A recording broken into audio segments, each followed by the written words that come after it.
Hola de nuevo, les saluda el doctor Jorge Villarreal de la página www.saludbelleza.com, representantes del laboratorio Vitacel de Lucerna, Suiza.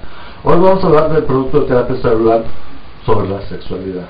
Hoy que está tan de moda el tópico de la sexualidad, que tanto tiene que ver en la relación de parejas, que se ha destapado en todo tipo de revistas, en todo tipo de periódicos, a hablar de la sexualidad y decir qué tan importante es en los seres humanos. Y la verdad sí es un tópico, es algo muy importante. Lo que pasa es que esta cultura no nos permitía hablar de eso, pero en la pareja es muy importante, en la vida de todo ser humano es muy importante.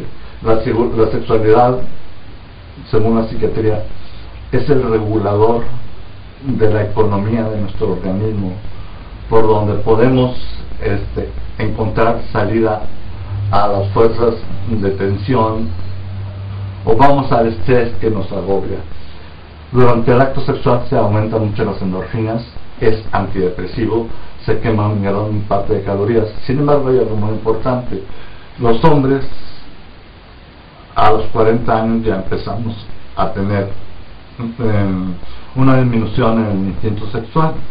Como las mujeres tienen su periodo de menopausia, premenopausia y postmenopausia, el hombre tiene su andropausia.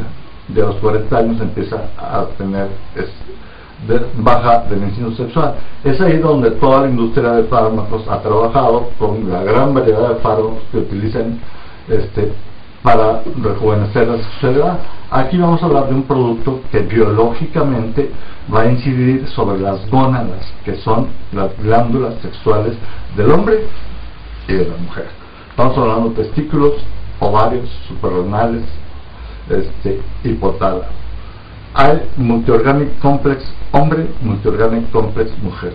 ¿Para qué? Para rejuvenecer lo que es el funcionamiento de la sexualidad unos 10 años antes, de una manera biológica y natural.